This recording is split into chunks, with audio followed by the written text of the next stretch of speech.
저 뚱뚱한 여자, 역겨워. 돈만 보고 결혼한 거지. 남편이 시어머니에게 하는 말을 들었다.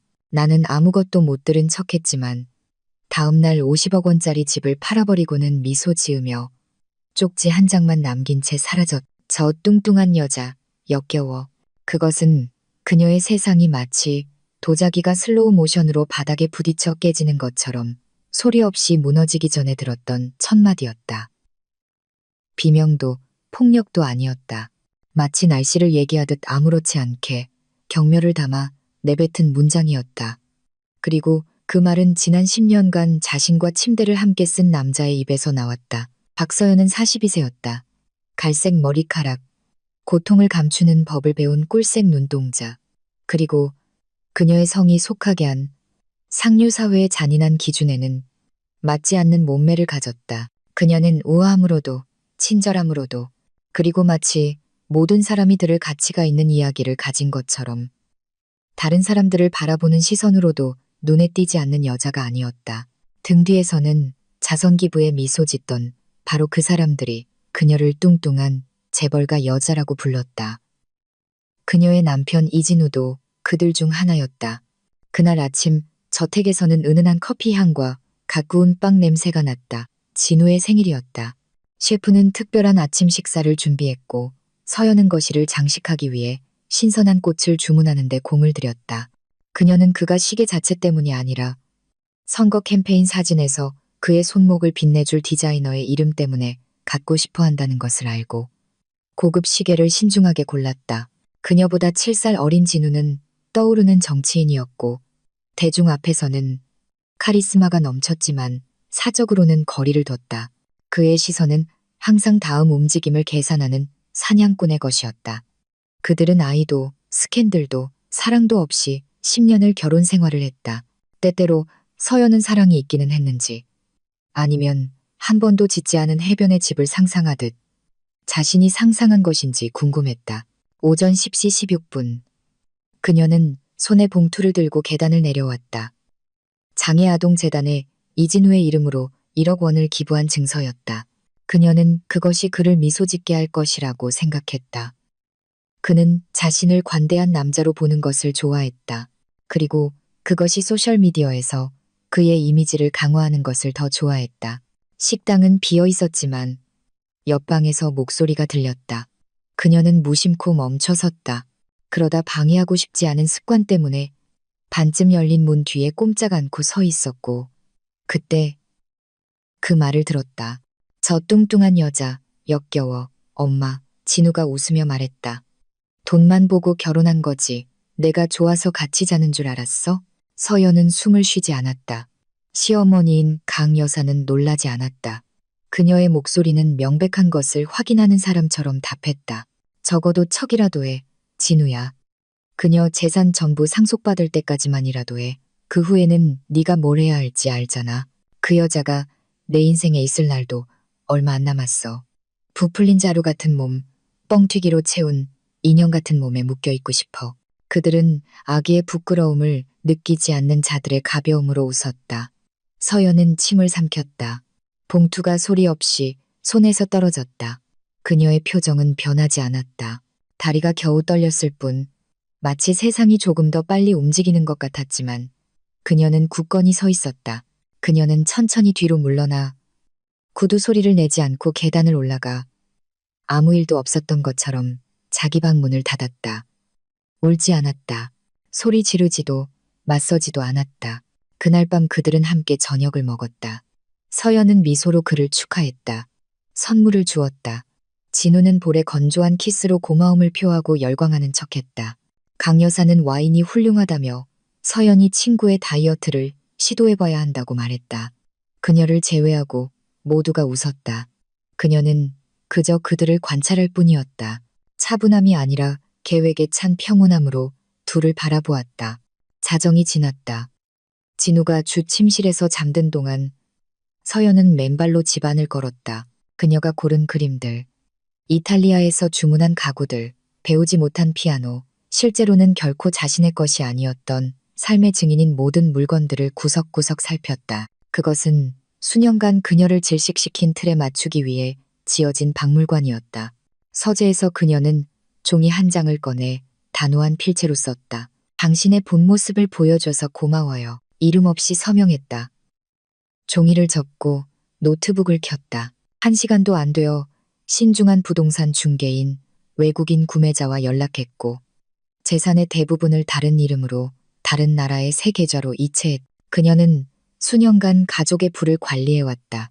흔적을 남기지 않고 돈을 움직이는 방법을 알고 있었다. 새벽 5시 저택을 뒤로했다.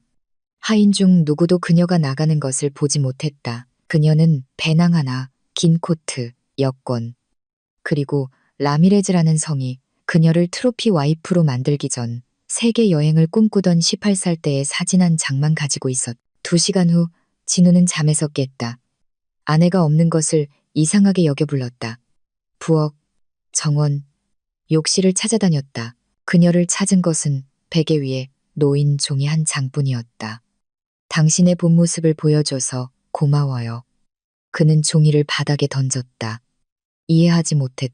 그녀가 대화를 엿들었으리라고는 의심조차 하지 않았다. 그저 변덕, 어리석은 충동, 감정적인 여자의 바보 같은 짓이라고 생각했다. 그녀의 휴대폰에 전화했다. 꺼져 있었다. 메시지를 보냈다. 답이 없었다. 어머니에게 전화했다. 서연 씨 어디 있어? 왜 나한테 물어? 사라졌어. 쪽지 하나만 남기고. 당신의 본 모습을 보여줘서 고마워요. 이게 대체 무슨 뜻이야? 강 여사는 처음으로 그 문장과 방식의 오싹함을 느꼈다. 같은 날 진우는 저택이 팔렸다는 것을 알게 되었다. 구매자는 돈을 스위스의 새 계좌로 직접 송금했다. 그는 접근할 수 없었다. 법적으로 모든 것은 서연의 것이었다. 그의 양복까지도. 진우가 몰랐던 것은 소셜미디어가 곧 터질 것이라는 점이었다. 이체가 이루어진 은행에서 실수로 한 거래 내역서를 부패 혐의로 진우를 조사하던 금융 전문 기자에게 유출했다. 스캔들이 텔레비전에 나오는 것은 시간 문제였다. 한편 서연은 아무도 그녀를 알아보지 못할 동네로 가는 버스에 앉아 있었다. 그녀는 차분한 눈과 굳게 닫은 입으로 창밖을 바라보았다. 코트 안주머니에는 낡은 사진을 부적처럼 간직하고 있었고 몇 년 만에 처음으로 힘들이지 않고 숨을 쉬었다. 정해진 목적지는 없었지만 목적은 있었다. 아무 가치도 없는 곳에서 시작하여 자신이 실제로 얼마나 가치 있는지 발견하는 것. 저녁 뉴스에서 앵커가 알렸다. 이진우 정치인의 아내가 실종되었습니다. 저택을 팔고 계좌를 비웠다는 소문이 있습니다. 일부는 납치라고 하고 다른 이들은 부부 스캔들일 뿐이라고 말합니다. 확실한 것은 아무도 모릅니다. 하지만 그녀는 알고 있었다. 진정한 납치는 그녀의 인생 전체였다는 것을. 결혼으로 위장한 그 경멸이 더 이상 자신의 피부에 자리 잡을 곳이 없다는 것을. 그리고 곧 세상은 운 좋은 뚱보라고 불렸지만 이제는 아무도 필요 없이 일어서는 여자보다 더 강력한 것은 없다는 것을 증명하기로 결심한 한 여자를 알게 될 것이라는 것도. 아무도 그 조용한 미소 뒤에 배신보다 더 큰 진실이 숨어 있다는 것을 상상하지 못했다. 박서연은 도망친 것이 아니라 깨어난 것이었다. 버스는 새벽의 습기로 창문이 뿌옇게 된 채 먼지 쌓인 거리를 천천히 나아갔다. 배낭은 그녀의 무릎 위에 놓여 있었다. 안에는 보석도 디자이너 드레스도 비싼 향수도 없었다. 오직 서류, 약간의 현금, 가슴이 터질 듯한 울음을 삼킬 수 없을 때 썼던 문장들이 담긴 수첩. 그리고 마치 온 세상이 자기 것인 양 두 팔을 벌리고 바다 앞에 서 있는 빛바랜 젊은 시절의 사진 한 장뿐이었다. 그때는 아직 진우를 만나기 전이었다. 그때는 아직 거짓된 삶의 우아한 그림자가 되기 전이었다. 버스가 끽 소리를 내며 멈췄다. 운전사는 무관심하게 고개를 돌리며 거친 목소리로 말했다. 새벽마을 종점입니다. 서연은 일어섰다. 아무도 그녀를 쳐다보지 않았다. 불과 이틀 전까지 패션 잡지와 자선 행사의 표지를 장식했던 여자를 아무도 알아보지 못했다. 이 세상에서 그녀는 투명 인간이었고 그것은 처음으로 안도감을 주었다. 새벽마을은 가난한 동네가 아니라 상처 입은 동네였다. 갈라진 외벽은 거센 비, 깨진 약속, 그리고 돌틈의 잡초처럼 살아남은 희망의 이야기를 들려주는 듯했다. 아이들은 더러운 물웅덩이 사이를 맨발로 뛰어다녔다. 여자들은 아기를 엉덩이에 걸친 채 보도를 쓸었다. 한 남자는 낡은 라디오에서 세월의 녹슨 트로트가 흘러나오는 모퉁이에서 떡볶이를 팔고 있었다. 서연은 두려움과 매혹이 뒤섞인 채 모든 세부 사항을 관찰하며 거리를 걸었다. 한 집의 철문에 테이프로 붙여진 광고가 그녀의 시선을 끌었다. 방 있음, 화장실 공동 사용, 묻지 않음. 그녀는 문을 두드렸다. 60대쯤 되어 보이는 햇볕에 그을린 피부와 작고 의심 많은 눈을 가진 여자가 나왔다. 뭘 찾소? 광고를 봤어요. 잠시 머물 곳을 찾고 있어요. 선불로 낼 수 있습니다. 여자는 그녀를 머리부터 발끝까지 훑어보았다. 그녀에게는 어울리지 않는 무언가가 있었다. 그 환경에 비해 너무나 바른 자세, 너무나 잘 관리된 피부. 이름은 서연은 아주 잠깐 망설였다. 강미소요. 희한한 이름이네. 들어와. 방은 비어있지만 환불은 안 해주고 스캔들은 싫어해. 그런 일은 없을 거예요. 방은 작았. 싱글 침대 하나, 곧 떨어질 것처럼 삐걱거리는 선풍기. 그리고 유리가 없는 창문이 있었다. 벽에는 습기 얼룩이 있었다. 갇힌 냄새가 났지만 그녀에게는 피난처처럼 느껴졌다. 한 달치를 지불하고 자리를 잡았다. 그날 밤 그녀는 울지 않았다. 딱딱한 매트리스에 누워 눈을 감고 침묵이 제 할 일을 하도록 내버려 두었다. 다음 날 그녀는 목적 없이 동네를 걸었다. 자신을 금융사기로 파산한 여자로 소개했다. 모든 것을 잃었다고 말했다. 모두가 상상하는 이유는 아니었지만 거짓말은 아니었다. 사람들은 동정심과 약간의 호기심으로 그녀를 바라보았다. 그녀는 새로웠고 낯설었고 슬픈 이야기로 가득한 곳에 또 다른 이야기였다. 작은 동네 의원에 도착했다. 외관은 페인트가 벗겨져 있었다. 안에는 녹슨 침대 2개, 부서진 플라스틱 의자, 그리고 판지 상자로 만든 임시 접수처가 있었다. 한 여자가 약값을 낼 수 없다며 젊은이와 다투고 있었다. 어머님, 항생제는 없다고 말씀드렸잖아요. 밖에서 구하더라도 진짜인지 보장할 수 없어요. 남성적인 목소리는 셔츠 소매를 걷어붙이고 잠 못 잔 밤을 드러내는 다크서클이 있는 키 크고 헝클어진 갈색 머리의 남자에게서 나왔다. 그의 눈은 슬픔으로 물들어 있었지만 그의 어조는 따뜻함을 잃지 않고 단호했다. 서연은 잠시 그를 관찰했다. 그는 그녀를 흘긋 쳐다보고는 다시 환자에게 집중했다. 아드님 보고 계속 오라고 하세요. 돈이 없어도 여기서 진료를 거부하지는 않아요. 약은 어떻게든 구해볼게요. 그들이 끝나자 서연이 다가갔다. 의사 선생님이세요? 최민준입니다. 진료가 필요하세요? 아니요, 자원봉사를 하려고 왔어요. 정리나 관리 경험이 있어요. 재고정리나 기부금, 조율 같은 일을 도울 수 있을 것 같아요. 민주는 말없이 그녀를 관찰했다. 그녀의 말투, 목소리에 담긴 절제된 자신감이 모든 것을 잃었다는 그녀의 이야기와 일치하지 않았다. 그는 따지지 않았다. 손을 내밀었다. 환영합니다, 미소 씨. 이곳은 질문보다 손길이 더 필요한 곳이에요. 그렇게 시작되었다. 다음 며칠 동안 서연은 얼룩진 시트를 접고 유통기한이 지난 물품 상자를 정리하고 기적처럼 도착하는 소액 기부금을 받는 법을 배웠다. 아무도 그녀의 과거를 묻지 않았다. 오직 현재에 무엇을 하느냐가 중요했다. 바로 그 의원에서 그녀는 유나를 만났다. 8살이었고 윤기 없는 머리카락, 너무 많은 것을 아는 듯한 크고 어두운 눈을 가졌다. 그녀는 상냥한 얼굴의 할머니, 어깨에 머리를 기댄 채 침대에 앉아 있었다. 김할머니, 사흘째 아무것도 안 먹어요. 할머니가 말했다. 밤에는 열이 나고 피부가 점점 더 창백해져요. 민주는 그녀를 진찰하고 검사를 요청한 다음 복도로 나와 벽에 기댔다. 그의 얼굴은 굳어 있었다. 무슨 일이에요? 서연이 물었다. 백혈병이 의심돼요. 하지만 분석이 필요해요.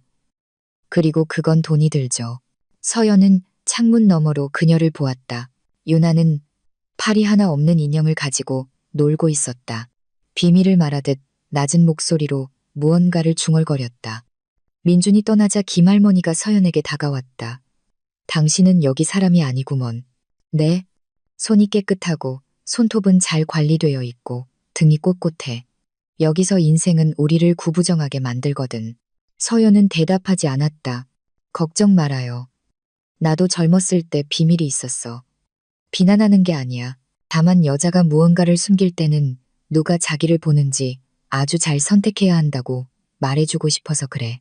어떤 눈은 그저 육체를 찾고 어떤 눈은 영혼을 찾거든. 민준이는 후자야. 서연은 목이 메어 고개를 끄덕였다. 2주가 지났다. 서연은 그곳의 일부가 되었다. 아는 것 때문이 아니라 제공하는 것 때문에. 시간, 경청, 헌신. 그녀는 청소하고 돕고 상자를 날랐다. 밤에는 수첩에 글을 썼다. 한 문장이 계속 반복되었다. 가난한 자들을 위한 시간은 없었다. 내가 그들 중 하나가 되기 전까지는. 어느 날 아침 작은 진료실에서 서류를 정리하던 중 전화가 울렸다. 민주는 평소와 같은 어조로 받았지만 이름을 듣자 얼굴이 변했다. 이진우요? 확실합니까? 그리고 기록이 아직 존재한다고요? 서연이 상자를 떨어뜨렸다. 그는 그녀를 쳐다보았지만 아무 말도 하지 않았지만 그녀가 떨고 있는 것을 알아차렸다. 괜찮아요? 그가 물었다. 네, 조금 어지러워서요. 민주는 다시 통화에 집중하고는 말없이 끝냈다. 아무 설명도 하지 않고 뒷마당으로 담배를 피우러 나갔다. 서연은 심장이 가슴 밖으로 뛰쳐나올 것처럼 뛰는 것을 느꼈다. 이진우. 그 성은 그녀의 기억 속의 총성이었고 묻어버리고 싶은 모든 것의 메아리였다. 나중에 그녀는 그가 혼자 앉아 있는 것을 보았다. 다가갔다. 무슨 전화였는지 물어봐도 될까요? 민주는 망설였다. 과거의 환자에 대한 거예요. 끝났다고 생각했던 사건이죠. 몇 년 동안 듣지 못했던 성을 언급하더군요. 이씨. 서연은 추위를 느꼈다. 아는 분이에요? 아니요. 그녀는 생존을 위해 여러 번 그랬던 것처럼 거짓말을 했다. 민주는 더 이상 묻지 않았지만 그의 눈은 퍼즐 조각을 맞추기 시작하는 사람처럼 그녀를 바라보았다. 그날 밤 서연은 잠을 이루지 못했다. 배낭을 열고 사진을 손에 들고 점점 더 무거워지는 문장들로 가득 찬 수첩을 든 채 매트리스에 앉아 있었다. 그녀는 더 이상 박서연이 아니었지만 강미소 또한 금이 가기 시작했다. 그리고 그 이름, 거짓말, 숨겨진 진실의 게임 속에서 그녀는 막 짓기 시작한 새로운 삶을 얼마나 더 버틸 수 있을지 몰랐다. 상처는 아물지만 숨쉬게 하지 않는 상처도 있기 때문이다. 그리고 이진우라는 성은 그 중 하나였다. 문제는 진우가 그녀를 찾을 것인가가 아니었다. 문제는 그 일이 일어났을 때 그녀가 그를 마주할 만큼 충분히 강해져 있을지 아니면 그토록 힘들게 탈출했던 보이지 않는 감옥으로 다시 떨어질 것인가였다. 서연은 공동 화장실에 금이 간 거울에 비친 자신을 보며 얼굴을 씻었다. 물은 흐리고 차갑게 떨어졌고 더러운 타일은 아직 완전히 알아보지 못하는 자신의 모습을 비췄다. 강미소. 그 이름은 일종의 갑옷이 되었다. 속으로는 여전히 일부가 떨고 있었지만 그녀는 점점 더 자연스럽게 그 이름을 사용했다. 몇 주가 느리게 흘렀지만 그녀의 내면에서는 무언가 변화하기 시작했다. 소박한 일상, 진정한 인간관계, 허울의 부재, 모든 것이 불이 금속을 다듬듯 그녀의 마음을 빚기 시작했다. 더 이상 진우를 끊임없이 생각하지 않았고 기억 속에 밝힌 단검처럼 그 문장을 되새기지도 않았다. 이제 그녀는 다른 것들을 더 많이 생각했다. 유나의 웃음, 민준의 눈에 서린 피로, 김할머니의 직관적인 시선, 그리고 폐허 위에서 새로운 것을 건설하려는 자신을 위해서가 아니라 자신처럼 이용당하고 조종당하고 침묵당한 다른 여성들을 위한 아이디어가 힘차게 싹트기 시작했다. 유나는 그녀의 중심이 되었다. 아이는 평생 그녀를 기다려온 것처럼 절대적인 신뢰로 그녀에게 매달렸다. 그들은 헝겊 인형을 가지고 놀고 터무니없는 이야기를 지어내고 첫마디 말보다 더 많은 것을 말하는 침묵을 공유했다. 서연은 그 유대감을 느끼기 위해 생물학적 엄마가 될 필요가 없었다. 마음 깊은 곳에서 그녀는 이것이 인생이 3번이나 거부했던 사랑이라는 것을 알았다. 아줌마도 투명 인간처럼 느껴진 적 있어요? 어느 날 아침, 유나가 색 분필로 바닥에 그림을 그리며 물었다. 여러 번. 서연은 별 생각 없이 대답했다. 그럼 우린 똑같네요. 아이가 말했다. 사람들은 무서우면 다른 곳을 보잖아요. 그러면 우리는 없는 사람이 되는 거예요. 서연은 목이 메었다. 그녀는 자신이 얼마나 많이 다른 곳을 보았는지, 사치와 허울의 거품 속에 갇혀 있었는지 자문했다. 방탄차 안에서 얼마나 많이 비참함을 못 본 척했는지. 그 죄책감은 조용하지만 끊임없이 그녀를 따라다녔다. 어느 무더운 오후, 동네는 음악으로 가득 찼다. 기금 마련을 위한 동네 바자회가 열렸다. 민주는 모두가 잠시 기분 전환을 할 핑계로 제안했지만 주도권을 잡은 것은 서연이었다. 그녀는 동네 아주머니들을 설득하여 과자, 수공예품, 뜨개질 옷을 만들게 했다. 공간, 시간, 허가를 조율했다. 며칠 만에 그녀는 중심인물이 되었다. 미소 씨가 전에 누구였는지는 모르겠지만 김할머니가 함께 빵을 반죽하며 말했다. 지금의 당신은 이 동네에 좋은 영향을 주고 있어. 서연은 미소 지었다. 그녀는 사람들이 자신의 새 이름으로 부를 때 더 이상 정정하지 않았다. 그것은 위장 이상이었다. 진짜가 되고 싶은 자신의 버전이었다. 그 작은 부흥의 한가운데서 예상치 못한 기억이 떠올랐다. 민주는 간호사와 낡은 파일에 대해 이야기하고 있었다. 그들이 언급한 무언가가 서연의 속을 뒤집어 놓았다. 강 여사, 내가 그분 개인 주치의였어요. 민주는 그녀가 커튼 뒤에서 듣고 있다는 것을 모른 채 말했다. 몇 년 전에 중독 환자들에게 주는 불법 처방전을 은폐하기를 거부했을 때 해고당했죠. 그 아들, 그 정치인 이진우가 말하면 내 경력을 망가뜨리겠다고 협박했어요. 서연은 찌르는 듯한 통증을 느꼈다. 그녀와 민준의 이야기는 서로 알기 훨씬 전부터 연결되어 있었다. 같은 성, 같은 부패, 그들이 모르는 사이에 원은 닫히고 있었다. 어쩌면 운명은 상상했던 것보다 더 잔인했다. 그날 밤, 바자회가 끝날 무렵 서연은 자신이 사는 건물 옥상으로 올라갔다. 별이 빛나는 하늘을 바라보며 도망친 이후 처음으로 눈물이 흐르도록 내버려 두었다. 슬픔이 아니었다. 감사와 고통이 뒤섞인 씁쓸한 감정이었다. 그녀는 살아있었고 자유로웠지만 아직 지울 수 없는 그림자들이 있었다. 몇 킬로미터 떨어진 곳에서 진우는 위스키 잔을 사무실 벽에 던졌다.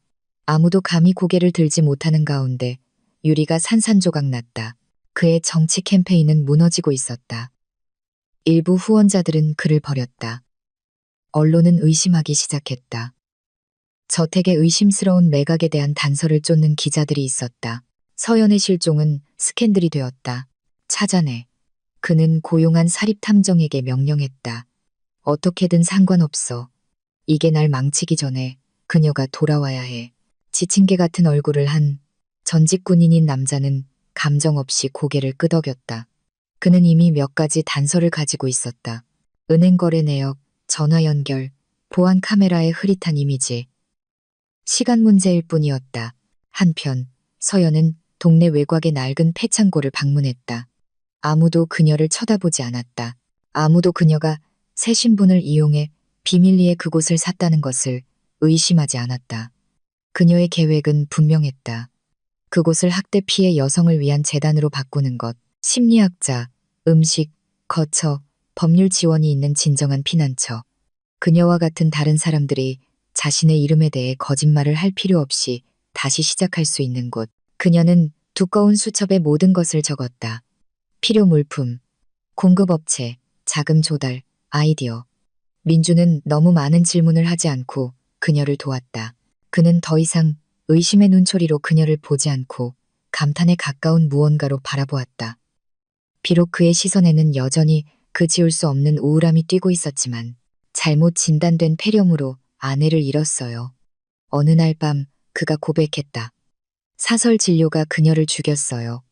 비싼 병원도 실수를 저지르죠. 다만 더 잘 포장할 뿐이에요. 서연은 말없이 그의 말을 들었다. 그녀는 어떤 면에서 그 역시 썩은 시스템에 의해 부서졌다는 것을 알았다. 바자회에서 유나는 손으로 만든 실팔찌를 팔고 있었다. 그녀의 미소는 어떤 등불보다도 더 밝았다. 그녀는 활기차게 좌판 사이를 뛰어다녔. 김할머니는 피곤하지만 행복한 눈으로 그녀를 지켜보았다. 모든 것이 순조롭게 흘러가는 듯했다. 예상치 못한 일이 일어나기 전까지는 유나가 예고 없이 바닥에 쓰러졌다. 그녀의 몸은 잠시 떨리다가 꼼짝도 하지 않았다. 코에서 피가 쏟아져 나왔다. 즉시 침묵이 흘렀다. 민준이 그녀에게 달려가 팔에 안고 소리치며 지시했다. 서연은 다리에 힘이 풀린 채 그를 따랐다. 의원에서 수액을 연결하고 샘플을 채취하고 산소를 공급했다. 진단은 얼음물 한 통을 뒤집어 쓴 듯한 충격으로 다가왔다. 백혈병이 진행됐어요. 민준이 갈라진 목소리로 말했다. 그리고 여기서 치료하는데 필요한 게 없어요. 서연은 주먹을 꽉 쥐었다. 팔짱만 끼고 있을 수는 없었다. 지금은 그녀에게 영혼을 되돌려준 그 아이에게는 그럴 수 없었다. 그날 밤 유나가 열에 시달리며 잠든 동안 서연은 배낭을 열고 마지막 남은 비상금을 확인했다. 극도로 조심스럽게 숨겨두었던 보석, 팔찌도 남겨두지도 않은 유일한 것이었다. 동네 전체보다 더 가치 있는 사파이어가 밝힌 할머니의 반지. 그녀는 그것을 주먹에 쥐고 도시로 걸어갔다. 다음 날 아침 그녀는 봉인된 봉투와 치료를 시작하기에 충분한 수표를 가지고 돌아왔다. 아무도 어떻게 구했는지 묻지 않았다. 아무도 그럴 권리가 없었다. 하지만 민주는 새로운 눈으로 그녀를 보았다. 의심의 눈이 아니었다. 확신의 눈이었다. 당신은 숨으러 여기 온 게 아니야. 그가 말했다. 자신을 재건하러 왔지. 그리고 그거 알아? 거짓말 속에서 숨쉬고 있으면서도 당신은 그걸 해내고 있어. 서연은 시선을 내렸다. 처음으로 그에게 진실을 말하고 싶었다. 진짜 이름, 그녀의 이야기, 모든 것을. 하지만 그러지 않았다. 아직은 아니었다. 유나는 침대에서 마른 입술로 그녀에게 미소 지었다. 떠나지 마세요. 절대. 서연은 그녀의 손을 잡으며 대답했다. 시계는 계속해서 똑딱거렸다. 진우는 계속해서 찾고 있었다. 하지만 서연은 더 이상 역겹다는 말을 듣고 침묵하던 여자가 아니었다. 이제 그녀는 싸우는 여자였다. 비록 두려움이 여전히 모든 미소 뒤에서 숨쉬고 있었지만 거짓말은 너무 오래 지속되면 스스로 생명을 갖기 시작하고 그녀의 거짓말은 숨을 쉬고 있었다. 문제는 그녀가 얼마나 더 그것들을 통제할 수 있느냐였다. 거짓말이 숨쉬는 법을 배우면 죽이는 법도 배울 수 있기 때문이다. 서연은 강미소라는 이름을 사용한 이후 거의 매일 그랬던 것처럼 해가 뜨기 전에 잠에서 깼다. 선풍기는 일정한 소음을 내며 돌았고 방의 축축한 벽은 어느 때보다 더 회색으로 보였다. 그녀는 눈을 완전히 뜨기 전에 눈꺼풀을 꽉 감았다. 가슴을 짓누르는 현실을 잠시 피하고 싶었다. 유나는 여전히 입원 중이었고 백혈병의 진행을 겨우 억제하는 약물에 연결되어 있었다. 매 순간이 투쟁이었고 아이의 미소 하나하나가 절망에 대한 방패였다. 숨겨둔 보석을 팔아 초기 자금을 마련했지만 그것만으로는 충분하지 않다는 것을 그녀는 알고 있었다. 치료는 길고 잔인하고 비용이 많이 들 것이었다. 돈뿐만 아니라 영혼도. 의원에서 민주는 그녀를 더욱 주의 깊게 관찰했다. 그녀의 움직임, 침묵, 자신에 대해 이야기하는 것을 꼼꼼하게 피하는 방식. 그가 그녀에게 느끼는 것은 더 이상 감탄만이 아니었다. 더 불안한 무언가, 직감 같은 것이 있었다. 마치 이름이 지워진 이미 아는 지도를 걷고 있는 것 같았다. 그는 그녀가 하는 이야기가 축소되고 통제되고 꾸며진 버전이라고 의심하기 시작했다. 그의 내면의 무언가가 그 슬픈 평온함 아래에 더 많은 것, 훨씬 더 많은 것이 있다고 말하고 있었다. 그날 아침 임시로 만든 작은 약국에서 의약품 재고를 확인하던 중 민주는 우연이 아닌 말을 던졌다. 미소 씨, 외국에서 살아본 적 있어요? 억양이 중립적이고 교양 있어요. 여기서 흔하지 않은데. 그녀는 멈칫하고 침을 삼키며 재빨리 생각했다. 스페인에서 몇 년 공부했고 그 후에는 수도에서 일했어요. 그래서 가끔 이상한 억양이 나와요. 민주는 아무 말 없이 고개를 끄덕였지만 그의 눈에 담긴 의심은 더욱 깊어졌다. 몇 시간 후 서연은 재단을 계획하기 시작했던 폐창고를 방문했다. 그녀는 먼지 속 부서진 상자 위에 앉아 수첩을 꺼냈다. 한 문장만 썼다. 두려움은 문이 열린 새 장이다. 수첩을 닫고 깊은 숨을 내쉬었다. 바로 그때 등 뒤에서 발소리가 들렸다. 그녀가 돌아보니 김 할머니가 한 손에는 빵 봉지를, 다른 한 손에는 날카로운 시선을 담고 서 있었다. 의원에서 찾았어. 유나가 당신을 찾더군. 그녀는 단도직입적으로 말했다. 네, 그냥 몇 가지 적으러 왔어요. 모든 게 무너지기 전에 이 장소가 제대로 서야 해요. 할머니는 빵을 상자 위에 놓았다. 당신은 사기나 경제적 파탄에서 도망치는 게 아니야. 그건 첫날부터 알았어. 당신이 하는 말 때문이 아니라 당신이 침묵하는 것 때문에. 서연은 고개를 숙였다. 눈이 타는 듯 했다. 사람은 사랑해서 도망치지 않아, 얘야. 두려움에서만 도망치지. 김 할머니가 말을 이었다. 그리고 당신은 누구를 두려워하는가? 그 질문은 짙은 연기처럼 공중에 떠다녔다. 서연은 대답하고 싶었지만 마음속에 담긴 모든 것을 표현할 말이 충분하지 않았다. 그저 막힌 목소리로 중얼거렸다. 제 자신을요. 할머니는 고개를 끄덕였다. 더 이상 필요하지 않았다. 그녀는 빵 봉지를 남겨두고 부드럽게 그녀의 어깨를 어루만지고는 작별 인사 없이 떠났다. 한편 도시에서는 이진우가 억눌린 분노로 컴퓨터를 바라보고 있었다. 그의 눈앞에는 새벽마을의 자선 바자회에서 한 자원봉사자가 찍은 사진이 있었다. 사진에는 음식 가판대 주위에 모인 여성들의 모습이 담겨 있었다. 한쪽 구석에 거의 흐릿했지만 틀림없는 그녀, 서연이 있었다. 진우의 심장이 격렬하게 뛰었다. 그는 일어서서 의자를 뒤로 밀치고 허공에 소리쳤다. 차 준비해. 새벽 마을로 간다. 3시간 후 그의 검은색 선팅된 SUV가 동네의 먼지 쌓인 거리를 미끄러지듯 지나갔고 주변의 모든 것과 어울리지 않았다. 사람들은 불신의 찬눈으로 그를 쳐다보았다. 어떤 이들은 비켜섰고 다른 이들은 못 본 척했다. 그 순간 서연은 의원의 쓸거지를 사서 돌아오고 있었다. 그녀가 서두르며 걷고 있을 때 의료센터 입구 앞에 주차된 차를 보았다. 그녀는 갑자기 멈췄다. 속이 답답해졌다. 가슴이 굳었다. 등 뒤에서 불빛 없이도 그 차를 알아볼 수 있었다. 생각하지 않았다. 분석하지 않았다. 그저 뒤돌아서서 반대 방향으로 걷기 시작했다. 뛰지는 않았지만 도망치면서 도망치는 것처럼 보이고 싶지 않은 사람의 정확한 속도로 그녀는 골목으로 들어갔다가 다른 골목으로 작은 언덕을 올라가 부서진 담벼락 뒤에 숨었다. 차가 시동을 걸고 시야에서 사라질 때까지 그는 그녀를 보지 못했다. 진우는 그녀를 찾지 못했지만 너무 가까이, 너무나도 가까이 있었다. 그날 밤 그녀는 잠을 이룰 수 없었다. 두려움이 오래된 병처럼 그녀에게 돌아왔다. 모든 것이 무너지기 전에 이 연약한 평화를 얼마나 더 유지할 수 있을지 궁금했다. 의원에서 유나는 빛나는 눈으로 그녀를 기다리고 있었다. 그녀는 빨간 실로 만든 팔찌를 건넸다. 아줌마가 가지 말라고요. 이렇게 저랑 묶여 있는 거예요. 서연은 침대 옆에 무릎을 꿇었다. 그녀의 이마를 어루만졌다. 이거 안 해도 너랑 묶여 있어. 슬퍼 보여요. 조금. 왜요? 제 목숨을 구해줬잖아요. 서연은 눈물을 참았다. 내 목숨을 어떻게 구해야 할지 몰라서. 문 앞에서 듣고 있던 민주는 자신의 내면에서 무언가 무너지는 것을 느꼈다. 더 이상 불확실함을 견딜 수 없었다. 저 여자는 평범한 여자가 아니었다. 그녀는 꾸며낸 이야기와는 맞지 않는 상처를 가지고 있었다. 그날 새벽 모두가 잠들었을 때 민주는 의원의 작은 사무실로 들어가 노트북을 켰다. 정확히 무엇을 찾고 있는지 몰랐다. 그가 그것을 할 때까지 강미소를 만난 이후로 그를 괴롭혔던 이름을 썼다. 박서연.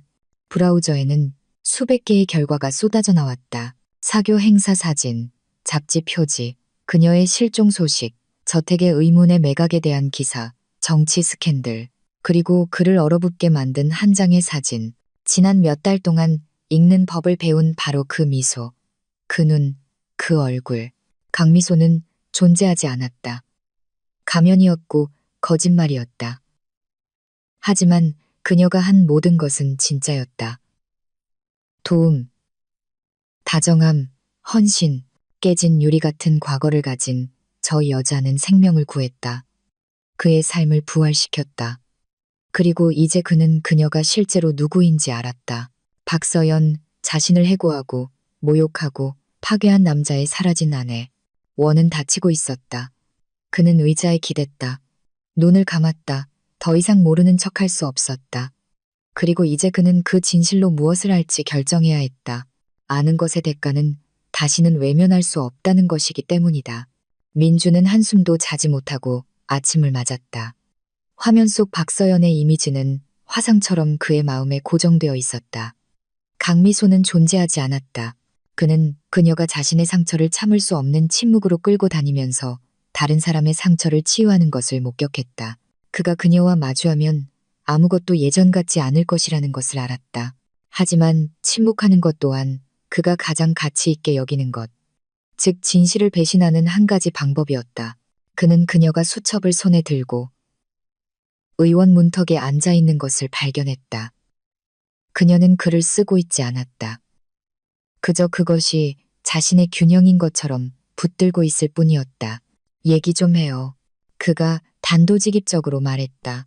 그녀는 고개를 들었다. 그녀의 시선은 놀라지 않았다. 마음 깊은 곳에서 그녀는 이미 그가 안다는 것을 알고 있었다. 네. 그녀는 천천히 수첩을 닫으며 대답했다. 이제 때가 됐네요. 그들은 창고로 갔다. 조금씩 의미로 채워지기 시작한 그 텅 빈 공간으로 민주는 물에 돌을 던지려는 사람의 억제된 표정으로 그를 관찰했다. 그가 일으킬 파문을 멈출 수 없다는 것을 알면서 왜 거짓말했어요? 서연은 벽에 기댔다. 그녀의 목소리는 낮았지만 단호하게 나왔다. 진실을 말하면 그들이 나를 쫓을 테니까요. 그가 나를 찾을 거고 다시 나를 이용할 거예요. 그리고 저는 더 이상 진열장에 전시할 예쁜 물건이 될 힘이 없었어요. 박서연. 민주는 마치 그 이름이 입안에서 아픈 것처럼 중얼거렸다.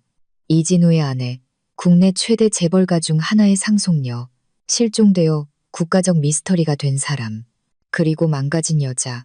그건 헤드라인에 나오지 않았죠. 민주는 고개를 숙였다. 그녀는 다가갔다. 그의 눈을 바라보았다. 장난으로 거짓말한 게 아니에요. 누구를 조종하려고 한 것도 아니고요. 그냥 아프지 않은 삶을 원했어요. 그리고 성공했나요? 서연은 슬프게 미소 지었다. 가끔요. 유나가 웃을 때, 당신이 아무것도 기대하지 않고 내게 말할 때, 카메라 없이 상처를 닦아줄 때, 그는 듣고 있었지만 그의 내면에는 더 많은 것이 있었다. 말보다, 판단보다 더 많은 것. 당신은 비겁하지 않아요. 그가 마침내 말했다. 떠난 것은 용감했지만 이제는 돌아가서 용감해져야 할 때예요. 돌아가서 뭐려? 당신의 이름을 큰 소리로 말하고 그들과 맞서고 당신의 것을 되찾는 것. 당신이 하지 않으면 그들이 할 것이고 언제나 그랬던 것처럼 다시 당신에게서 빼앗아 갈 거예요. 그녀는 오랫동안 그를 바라보았다.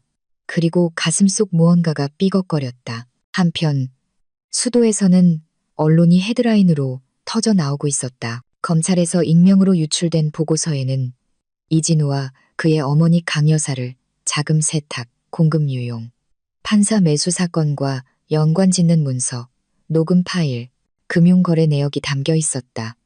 진우는 변호사들에게 격분하여 전화로 소리쳤다. 강 여사는 방에서 나오지 않았다. 부끄러워서가 아니라 두려워서였다. 그날 아침 발신이 넘는 봉투가 그녀의 문 앞에 도착했기 때문이다. 안에는 조작된 출생증명서, 사본과 진실은 지워지지 않는다고만 적힌 편지가 있었다. 강 여사는 더 이상 필요하지 않았다. 침묵의 힘으로 묻어두었던 과거가 정의를 요구하며 돌아오고 있었다. 그리고 절망적인 행동으로 그녀는 몇 년 동안 하지 않았던 일을 했다. 민준에게 전화했다. 그는 의원에서 전화를 받았다. 그녀의 목소리는 쉬어 있었고 거의 알아볼 수 없었다. 너랑 얘기 좀 해야겠다. 너랑만. 민주는 망설였지만 수락했다. 그는 카메라를 피해 한적한 호텔에서 그녀를 만났다. 강 여사는 몇 주 만에 늙어 있었다. 보석도 화장도 하지 않았다. 다크서클, 떨림, 그리고 두려움을 드러내는 손에 떨림뿐이었다. 변명하러 온 게 아니야. 그녀는 그를 쳐다보지 않고 말했다. 내가 한 짓을 알아. 하지만 넌 알아야 할 게 있어. 진우는 내 아들이 아니야. 민주는 눈을 깜빡였다. 무슨 말씀이세요? 남편과 나는 아이를 가질 수 없었어. 18살 때 한 남자에게 강간당했지. 숨겼어. 친모인 척했어. 모든 것이 계획의 일부인 척했고 그 아이가 어떻게 세상에 왔는지 기억나지 않는 것처럼 키웠어. 민주는 공기가 짙어지는 것을 느꼈다. 그리고 한 번도 말하지 않으셨다고요? 한 번도. 지금까지는 그 애가 그 남자가 되어가고 있어서 더는 용납할 수 없었어. 긴 침묵이 흘렀다. 그러고 나서 강 여사는 작은 상자를 꺼냈다. 안에는 사진, 서류, 그리고 봉인된 봉투가 있었다. 유나, 그 아이, 엄마 이름이 뭐지? 나타가 죽었어요. 공식 기록에는 없어요. 잘 봐. 그 아이가 그 남자의 손녀일 수도 있어. 우연의 일치들이 있어. 확신은 없지만 날짜, 세부 사항들이 있어. 나를 강간한 남자의 아들이 이제 딸을 가질 수도 있고 그 딸이 너희와 함께 있는 거야. 민주는 마치 시체를 짊어진 것처럼 그곳을 나왔다. 이 모든 조각들을 어떻게 맞춰야 할지 이해할 수 없었지만 무언가 진실이 상상했던 것보다 더 가까이 있다고 말해주고 있었다. 그날 밤 서연은 창고에서 그를 기다리고 있었다. 그녀는 청소하고 정리하고 정신을 다른 곳에 두고 있었지만 그의 얼굴을 보자 나쁜 소식 이상을 가져왔다는 것을 알았다. 무슨 일이에요? 그는 모든 것을 이야기했다. 강 여사에 대한 것, 진우에 대한 것, 유나와의 가능성에 대한 것. 서연은 침묵에 잠겼다. 그러고 나서 창가로 걸어가 쳐다보지 않고 말했다. 나도 할 말이 있어요. 민주는 침을 삼켰다. 내가 아파요. 루게릭병이에요. 1년 전에 진단받았어요. 그래서 떠난 이유이기도 해요. 내 유산 때문에 올 사람들 사이에서 죽고 싶지 않았어요. 민주는 무슨 말을 해야 할지 몰랐다. 몇 년 안 남았어요. 운이 좋으면 몇 달일지도 모르죠. 하지만 그 시간이 의미 있기를 바라요. 의미 있을 거예요. 그가 젖은 눈으로 대답했다. 우리가 그 재단을 지을 거예요. 당신이 없어도 오래도록 남을 무언가를 남길 거예요. 그녀는 처음으로 두려움 없이 그를 안았다. 마치 그를 만짐으로써 곧 자신을 저버리기 시작할 몸을 이 땅에 고정시킬 수 있는 것처럼. 방으로 돌아온 서연은 발신인 없는 봉투에 흘림체로 자신의 이름이 적힌 것을 발견했다. 열었다. 편지였다. 읽기 전에 알아보았다. 어머니의 필체였다. 서연아, 네가 이걸 읽고 있다면 나는 이미 없는 거겠지. 내가 너에게 얼마나 상처를 줬는지 모르겠다. 다만 몇 년 동안은 널 미워했다는 것만 알아. 네가 내가 결코 될 수 없었던 모든 것이었기 때문에. 네 아버지가 나보다 너를 더 사랑했기 때문에. 네가 힘들이지 않고 빛났기 때문에. 그리고 나는 그저 대리석 집에 갇힌 회색 여자일 뿐이었어. 너무 가혹했던 것. 너를 보호해주지 못했던 것. 내 성 때문에 너를 원했던 남편보다 더 나은 사람을 만날 자격이 있다고 말해주지 못했던 것을 용서해다오. 나는 첫날부터 알았지만 언제나처럼 침묵했어. 이 편지는 변명이 아니라 고백이야. 그리고 간청이다. 내 쓰라림이 내 안에서 살게 하지 마라. 자유로워져라. 강해져라. 그리고 더 이상 버틸 수 없을 때는 숨기지 마라.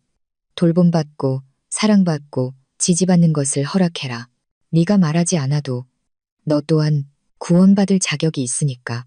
서연은 영혼을 흔드는 수년간에 보이지 않는 사슬을 풀어주는 그런 울음을 터뜨렸다. 재단은 아직 완성되지 않았다. 진우는 여전히 그녀를 찾고 있었다. 진단은 여전히 그녀의 몸 안에 있었다. 하지만 그날 밤 처음으로 그녀는 두려움 없이 잠들었다. 진실은 아프지만 또한 자유롭게 하기 때문이다. 그리고 그녀는 더 이상 거짓말을 짊어질 공간이 없었다. 이제 그녀는 자신의 몸이 꺼지기 전에 무언가를 짓고 싶을 뿐이었다. 그리고 민준과 유나와 자신의 진실을 유일한 유산으로 삼아 그렇게 할 것이었다. 낡은 창고의 공사는 예상보다 2주 일찍 끝났다. 동네 사람들의 손길은 마치 그 프로젝트가 처음부터 자신들의 것이었던 것처럼 하나로 모였다.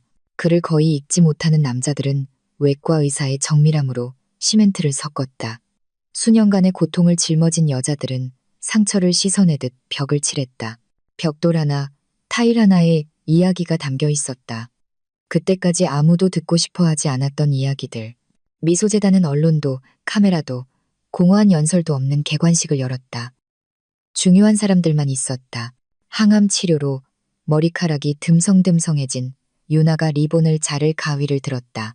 눈가가 촉촉해진 민주는 서연의 손을 잡았고 그녀는 마치 숨을 들이쉴 때마다 죽음에 대한 저항 행위인 것처럼 깊은 숨을 쉬었다.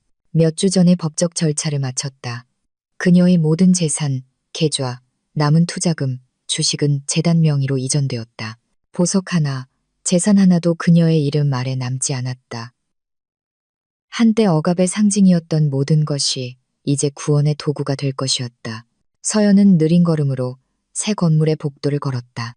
하얀 벽, 동네 아이들이 그린 벽화, 환자를 기다리는 텅 빈 진료실, 모든 것이 그녀를 전율하게 했다. 그곳은 단지 구조물이 아니었다. 그녀의 유산이자 구원이었다. 며칠 후 복도 모퉁이 그늘에서 강 여사가 나타났다. 아무도 그녀가 오는 것을 보지 못했다. 그녀는 수수한 옷차림의 화장도 반지도 하지 않았다. 눈은 부어 있었고 마침내 너무나 무거워진 죄책감을 수년간 끌고 다닌 것처럼 몸은 구부정했다. 유나가 잠들었을 때 그녀는 방에 들어갔다. 침대 옆에 앉아 서투르게 손을 어루만졌다. 아이보다는 자신에게 향하는 듯한 말을 중얼거렸다. 그러고 나서 조용히 나왔지만 서연이 밖에서 그녀를 기다리고 있었다. 오실 줄 알았어요. 그녀가 말했다. 강 여사는 시선을 내렸다. 변명하러 온 게 아니야. 용서를 구하러 왔어. 진우 때문이 아니야. 그는 이미 자신의 길을 선택했어. 나 때문에 용서를 구하러 왔어. 공범이었던 것, 침묵했던 것 때문에. 서연은 몇 초간 말을 하지 않았다. 그리고 제가 용서해 주길 바라세요? 아니, 그냥 내 말을 들어주길 바라. 그럼 말씀하세요.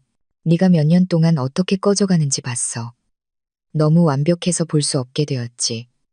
넌 투명 인간이었어, 서연아. 내 평생 내가 그랬던 것처럼 나도 이용당했고 조종당했고 침묵을 강요당했어. 그리고 넌 내 거울이었지. 그래서 널 미워했어.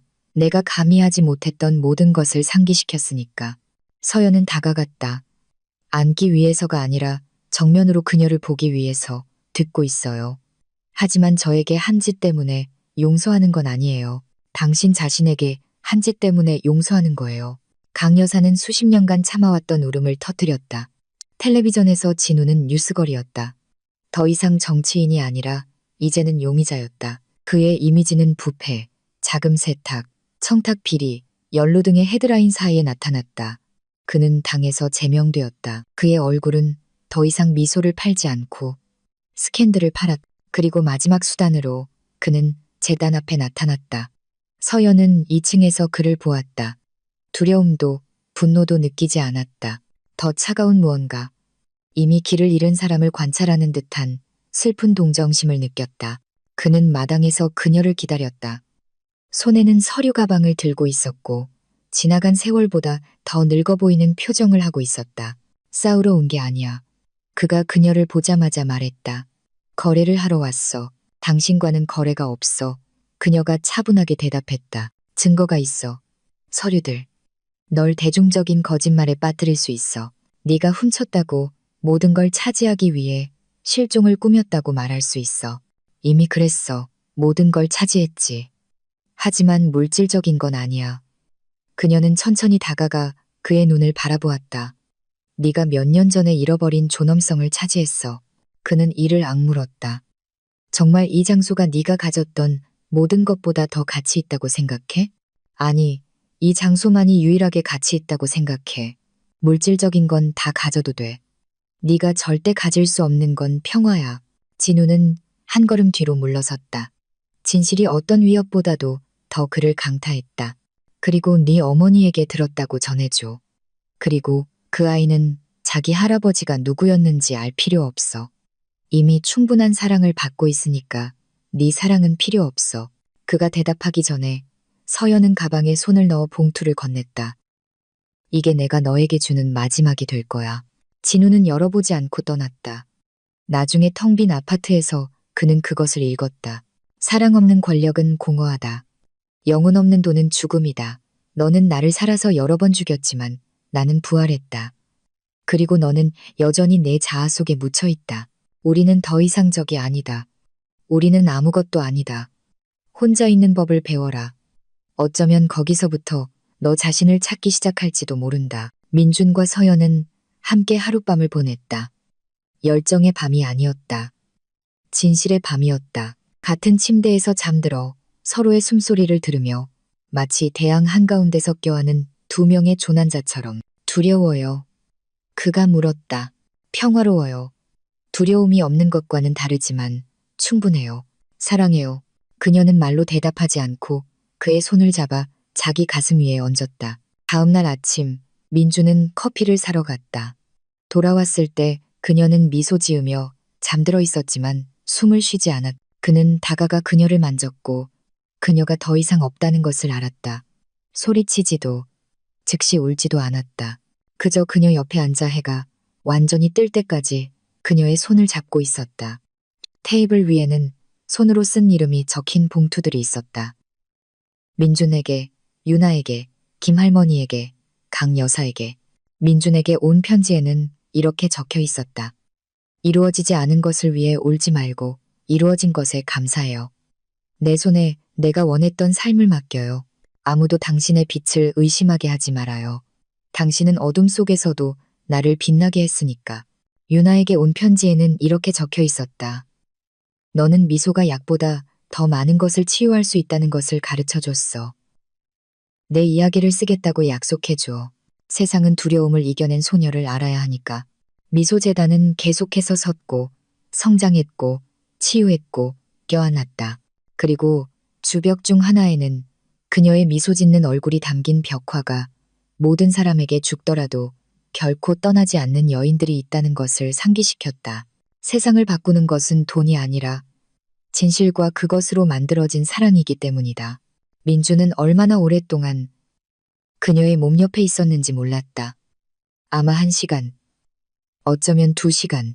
세상은 그녀가 조용한 몸과 여전한 미소로 극적인 작별도, 소음도, 두려움도 없이 떠나기로 결심한 그 소박한 방에서 멈춘 것 같았다.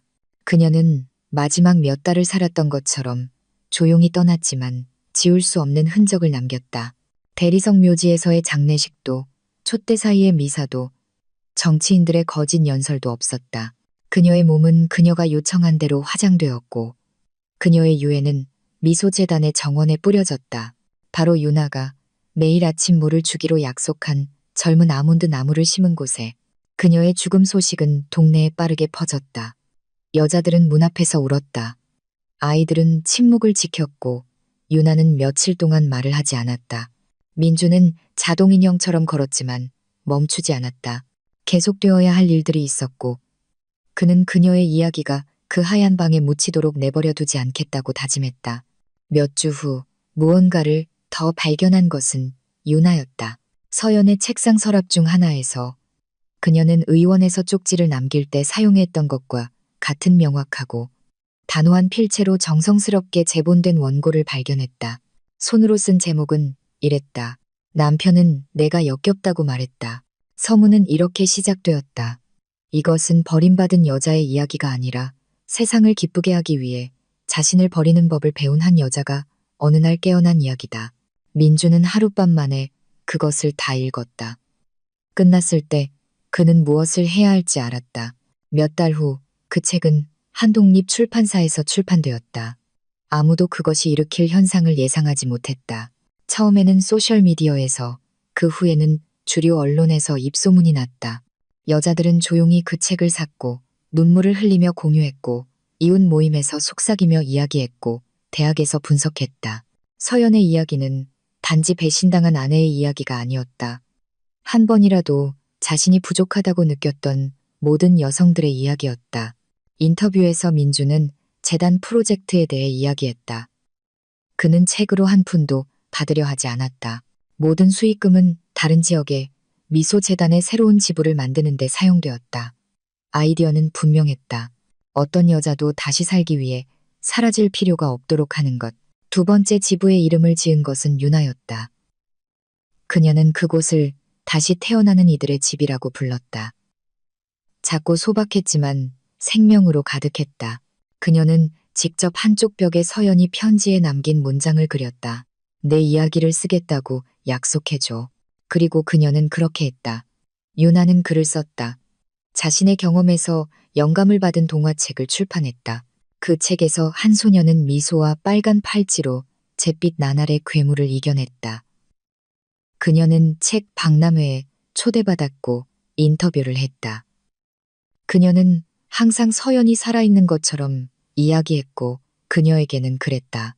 민주는 재단의 의료 책임자로 계속 일했다.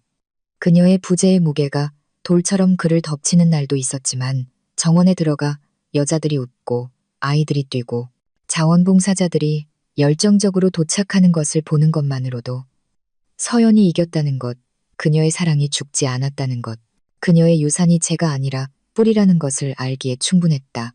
그는 목에 로켓을 걸고 다녔다.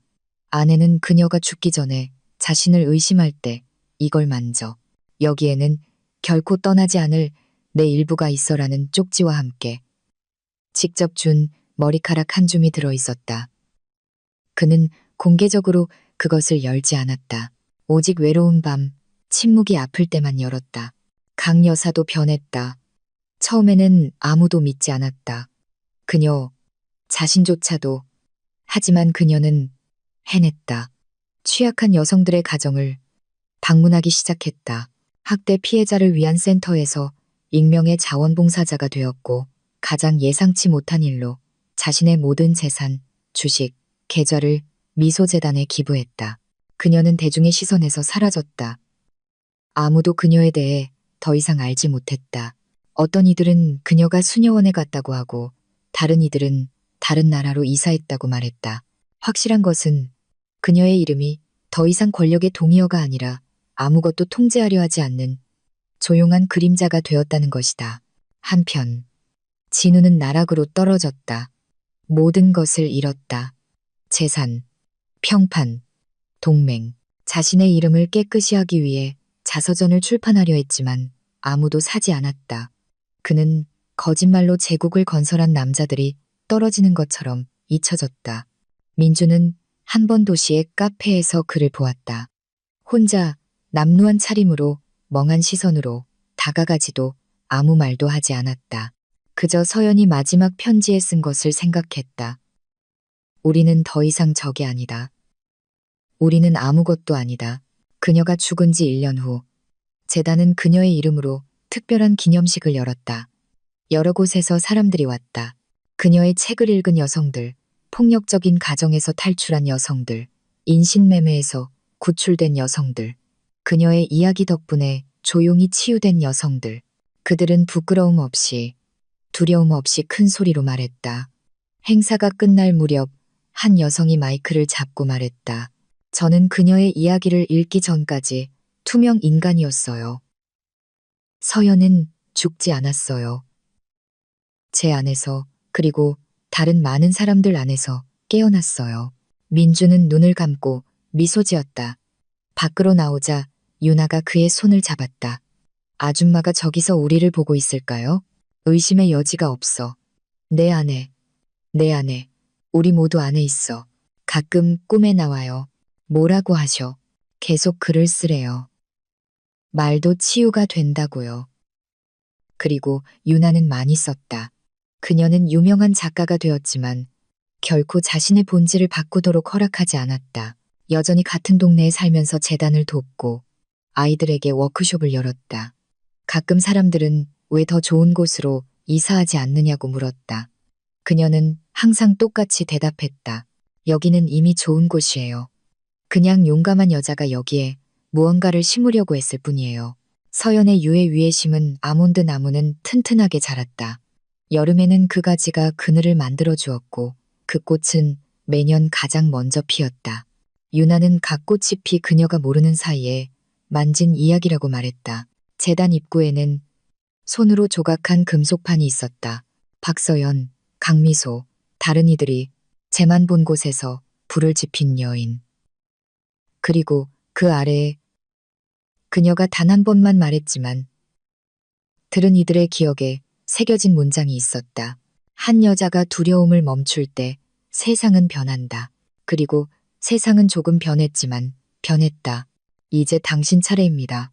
당신이 사랑하는 사람이 단지 이해관계 때문에 당신과 함께 있다는 것을 듣는다면 어떻게 하시겠습니까?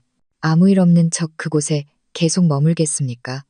아니면 이미 늦었다고 생각될 때라도 다시 시작할 용기를 내시겠습니까? 이 이야기가 당신의 마음을 울렸다면 댓글로 남겨주시고 이 이야기를 들어야 할 누군가와 공유해 주세요. 때로는 한 여자가 깨어나기 위해 필요한 모든 것은 혼자가 아니라는 것을 아는 것이기 때문입니다. 그리고 당신이 그 신호가 될 수 있습니다. 여기까지 와주셔서 감사합니다. 그리고 기억하세요. 자유는 행복해지기 위해 허락을 구하는 것을 멈출 때 시작됩니다. 좋아요를 남겨주시고 친구나 가족과 비디오를 공유하고 채널을 구독해 주시면 매우 영광일 것입니다.